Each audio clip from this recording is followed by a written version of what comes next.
27 साल की उर्वशी मूल रूप से राजस्थान के बूंदी जिले की दयानंद कॉलोनी की रहने वाली थी, लेकिन पिछले 7 सालों से वो अपने भाइयों के साथ नवी मुंबई में कोपर खैराने के सेक्टर 19 में रह रही थी। उर्वशी वैष्णव मुंबई के सोना रेस्टर और बार में वेटर के तौर पर काम करती थी। उसकी सैलरी भी ठीक ठाक थी। उसके पास खुद की एक बलेनो कार भी थी। हर दिन की तरह 13 दिसंबर 2022 की सुबह 9 बजे उर्वशी अपनी बलेनो कार से जॉब करने सोना रेस्टर में जाती है। उस दिन उर्वशी के साथ उसका एक दोस्त भी था जिसका नाम रियाज खान था। उस दिन उर्वशी की गाड़ी उसका दोस्त रियाज ही चला रहा था। उर्वशी को रेस्टर में ड्रॉप करने के बाद रियाज उसकी गाड़ी लेकर चला गया। रियाज शाम को अंधेरा होने के बाद वापस उर्वशी के घर पर पहुंच गया। रियाज ने उर्वशी के भाई पारस से कहा कि उसके सर में बहुत दर्द हो रहा है, इसलिए कॉफी बनाकर पिला दो।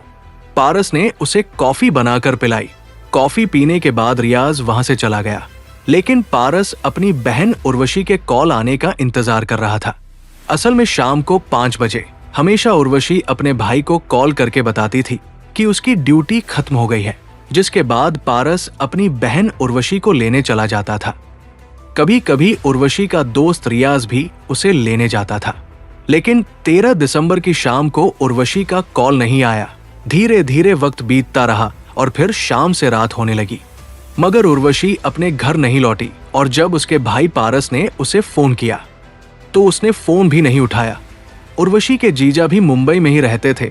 उसके भाई पारस ने तुरंत अपने जीजा को कॉल किया और बताया कि बहन उर्वशी अभी तक घर नहीं लौटी है। इस बात का पता चलते ही उसके जीजा भी पारस के पास पहुंच गए। इसके बाद पारस ने उर्वशी के दोस्त रियाज को भी कॉल किया। उर्वशी के लापता होने की खबर सुनकर रियाज भी घबरा गया। इसके बाद वो लोग उर्वशी को तलाश करना शुरू कर देते हैं। इधर 14 दिसंबर को महाराष्ट्र के रायगढ़ जिले में पनवेल तालुका इलाके के कुछ लोग गाढ़ी नदी के पुल से गुजर रहे थे, लेकिन तभी अचानक वो लोग देखते हैं कि पुल के नीचे पिलर के पास एक लाश तैर रही है। उन लोगों ने बिना देरी किए तुरंत पनवेल पुलिस को सूचना दी। कुछ ही देर में पनवेल पुलिस घटना स्थल पर पहुंच जाती है और जब उस लाश को पानी से बाहर निकाला जाता है तो पता चलता है कि ये किसी लड़की की लाश है जिसकी उम्र करीब 25 से 30 साल के आसपास थी। इसके बाद पुलिस सबसे पहले उस इलाके में रहने वाले लोगों से पूछताछ करती है कि हो सकता है कोई उस लड़की को पहचानता हो। उस लड़की का चेहरा अभी तक खराब नहीं हुआ था, लेकिन चेहरा साफ दिखाई देने के बावजूद भी उस इलाके के लोग लड़की को पहचान नहीं पा रहे थे। लेकिन अजीब बात ये थी कि उस लड़की के पास से पुलिस को कुछ भी नहीं मिला था। यानी ना तो उसके पास कोई पर्स था और ना ही कोई आईडी कार्ड था और उसके शरीर पर कोई ज्वेलरी भी नहीं थी। अब ऐसे में पुलिस के लिए ये पता लगाना बहुत मुश्किल था कि आखिर ये लाश किसकी है, क्योंकि अगर उस लड़की के पास से कुछ मिला था तो वो था उसके पैर में पहना हुआ एक सैंडल। लेकिन मामले की गंभीरता को देखते हुए पनवेल पुलिस ये केस क्राइम ब्रांच को सौंप देती है।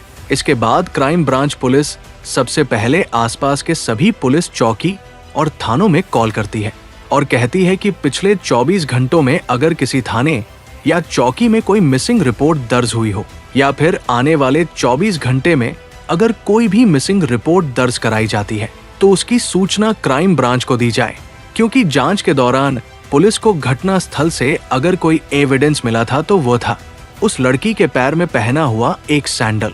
अब ऐसे में क्राइम ब्रांच पुलिस भी उसी सैंडल के आधार पर इन्वेस्टिगेशन शुरू करती है। वो सैंडल ज्यादा पुराना नहीं था, जिससे पता चलता था कि उस सैंडल को कुछ दिन पहले ही खरीदा गया होगा। पुलिस के लिए अच्छी बात ये थी कि उस सैंडल पर मैन्युफैक्चरिंग कंपनी का नाम भी लिखा हुआ था। क्राइम ब्रांच पुलिस ने जब उस कंपनी के बारे में जांच की तो पता चला कि वो सैंडल एक लोकल फुटवेयर कंपनी में मैन्युफैक्चर किया गया था।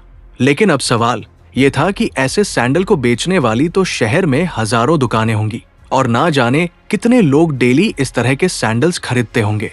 क्राइम ब्रांच पुलिस इन सब बातों को देखते हुए उस सैंडल की मैन्युफैक्चरिंग करने वाली कंपनी को कांटेक्ट करती है और वहां से डिटेल निकलवाई कि 13 दिसंबर के आसपास के दिनों में उस तरह के सैंडल्स कितनी दुकानों से ऑर्डर किए गए थे। बहुत छानबीन करने के बाद क्राइम ब्रांच पुलिस को पता चलता है कि उन दिनों कंपनी द्वारा केवल 3 दुकानों पर ही उस तरह के सैंडल डिलीवर किए गए थे, जिनमें से एक शॉप मुंबई में थी, एक पनवेल में और एक शॉप वसई में थी। इसके बाद क्राइम ब्रांच पुलिस की टीम उन तीनों शॉप पर पहुंचती है और वहां पर उस लड़की की फोटो दिखाकर पूछती है कि क्या ये लड़की कुछ दिन पहले इस तरह के सैंडल खरीदने आई थी। क्राइम ब्रांच पुलिस को मुंबई और वसई की दोनों दुकानों से तो कुछ खास जानकारी नहीं मिलती, लेकिन पनवेल में जो शॉप थी उस शॉप पर काम करने वाला एक लड़का उस लड़की की फोटो और उस सैंडल को पहचान लेता है। वो लड़का पुलिस को बताता है कि कुछ दिन पहले उसने ऐसे कई सैंडल सेल किए हैं। इस बात का पता चलते ही पुलिस ने उस दुकान में लगे सीसीटीवी कैमरे की रिकॉर्डिंग चेक करने का फैसला किया। आखिरकार कई घंटों की मशक्कत के बाद एक सीसीटीवी फुटेज में पुलिस को वही लड़की सैंडल खरीदते हुए दिखाई देती है। वो सीसीटीवी फुटेज 6 दिसंबर 2022 की थी, जिसमें वो लड़की एक लड़के के साथ इस तरह के सैंडल खरीदने के लिए शॉप पर आई थी। इसके बाद पुलिस 6 दिसंबर की बिल बुक चेक करती है, जिससे पता चलता है कि उस लड़की का नाम उर्वशी वैष्णव है, जो नवी मुंबई में रहती है। क्राइम ब्रांच पुलिस को मरने वाली लड़की का नाम तो पता चल गया था, लेकिन अब सवाल ये था कि आखिर उर्वशी के साथ 14 दिसंबर को क्या हुआ था और सीसीटीवी फुटेज में उसके साथ दिखने वाला वो लड़का कौन था। लेकिन जब पुलिस उस सीसीटीवी फुटेज को थोड़ा ध्यान से देखती है तो पता चलता है कि उर्वशी के साथ उस दिन जो लड़का दुकान पर आया था वो लड़का कोई बॉडी बिल्डर था। इसके बाद पुलिस उस इलाके के सभी जिम्स की लिस्ट तैयार करती है, साथ ही सीसीटीवी फुटेज से उस लड़के की फोटो भी निकलवा लेती है और फिर पुलिस सभी जिम्स में पूछताछ करने के लिए जाती है। उनकी सीसीटीवी फुटेज भी चेक की जाती है, क्योंकि हो सकता है वो लड़का किसी जिम के सीसीटीवी कैमरा में वर्कआउट करते हुए नजर आ जाए। लेकिन इतनी भागदौड़ करने के बाद भी क्राइम ब्रांच पुलिस को उस लड़के के बारे में कुछ पता नहीं चलता और फिर 3 दिन बाद यानी 17 दिसंबर 2022 की रात को नरुल थाने में एक मिसिंग रिपोर्ट दर्ज कराई जाती है। ये रिपोर्ट पारस वैष्णव नाम के लड़के ने दर्ज कराई थी और ये मिसिंग रिपोर्ट किसी और की नहीं बल्कि उर्वशी वैष्णव की ही थी। इसके बाद पुलिस बिना देरी किए पारस वैष्णव से कांटेक्ट करती है और उसे तुरंत पुलिस स्टेशन बुलाया जाता है।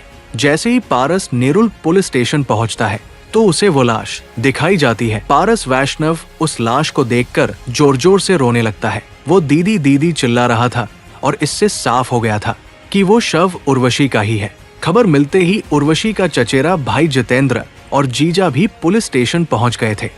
लेकिन अब सवाल था कि जो लड़का सीसीटीवी फुटेज में उर्वशी के साथ दिखाई दे रहा था वो कौन था। उसके बारे में पता लगाने के लिए पुलिस ने उर्वशी के भाइयों और उसके जीजा को वो सीसीटीवी फुटेज दिखाई तो उन्होंने उस लड़के को तुरंत पहचान लिया। असल में वो लड़का कोई और नहीं बल्कि उर्वशी का दोस्त रियाज खान था। पारस ने पुलिस को बताया कि 13 दिसंबर को जब उर्वशी घर पर नहीं पहुंची तो पारस ने उसके दोस्त रियाज से भी फोन करके पूछा था और रियाज ने उससे कहा था कि उसे नहीं पता उर्वशी कहाँ है। इसके बाद पारस ने 14 दिसंबर की रात को अपनी बहन उर्वशी की मिसिंग रिपोर्ट दर्ज कराई थी। लेकिन जब पुलिस उन तीनों से पूछती है कि क्या उनकी किसी से कोई दुश्मनी थी या फिर उन्हें किसी पर शक है, तो पारस कहता है कि उन्हें रियाज खान पर ही शक है, क्योंकि जिस दिन उर्वशी वैष्णव गायब हुई उस दिन वह रियाज खान के साथ ही गई थी। इसके बाद पुलिस रियाज खान को तलाश करना शुरू करती है। खोजबीन करने पर पता चलता है कि रियाज पास के ही एक जिम में ट्रेनर है। पुलिस बिना देरी किए उस जिम में जाती है। रियाज की पत्नी ने बताया कि रियाज तो कई दिनों से गायब है और जब रियाज की पत्नी ने उसे फोन किया तो उसका फोन भी स्विच ऑफ आ रहा था। इन सब चीजों से पुलिस का शक रियाज खान पर और भी पुख्ता हो गया था, क्योंकि अगर रियाज ने कुछ नहीं किया था तो फिर वह कई दिनों से अपने घर से गायब क्यों था। रियाज को अरेस्ट करने के लिए क्राइम ब्रांच पुलिस ने उसके जिम के आसपास जाल बिछाया और जैसे ही रियाज खान वर्कआउट करके चुपके से जिम के बाहर निकला तो पुलिस ने उसे अरेस्ट कर लिया। उसके बाद पूछताछ करने के दौरान पता चला कि 13 दिसंबर 2022 को रियाज पहले उर्वशी को उसकी ही बलेनो कार से उसे सोना रेस्टर बार में जॉब के लिए छोड़ने गया। इसके बाद वो दिन भर अपने दोस्त इमरान के साथ घूमता रहा। इसी दौरान उन दोनों ने उर्वशी वैष्णव का कत्ल करने का प्लान बनाया और फिर शाम के समय रियाज उर्वशी को पिक करने के लिए सोना रेस्टर में जाता है, जहां पर उर्वशी काम करती थी। उस समय गाड़ी रियाज चला रहा था। वहाँ से वो लोग उर्वशी को पिक करते हैं। इसके बाद रियाज उससे कहता है कि चलो कहीं घूमने चलते हैं। उर्वशी उनके साथ जाने के लिए तैयार हो गई, लेकिन बीच रास्ते में ही पीछे बैठे इमरान ने एक रस्सी की मदद से उर्वशी का गला घोट दिया, जिससे उसकी मौत हो गई। इसके बाद इमरान और रियाज पनवेल तालुका की गाड़ी नदी के पास पहुंचे। वहां से उन्होंने पुल पर खड़े होकर उर्वशी के शव को नीचे पानी में फेंक दिया। फिर वो दोनों वहां से फरार हो गए। इसके बाद इमरान बीच रास्ते में ही उतरकर अपने घर चला गया, जबकि रियाज उर्वशी की गाड़ी को लेकर उसके घर पर पहुंचा। वहां उसने उर्वशी की गाड़ी को पार्क किया। फिर वो अपनी बुलेट लेकर वहां से चला गया था। लेकिन अब सवाल ये था कि आखिर रियाज और इमरान ने उर्वशी का कत्ल क्यों किया था। पूछताछ करने पर रियाज ने पुलिस को बताया कि उसकी और उर्वशी की मुलाकात इस घटना से 7 महीने पहले उस रेस्टोरेंट में हुई थी, जहां उर्वशी वेटर का काम करती थी।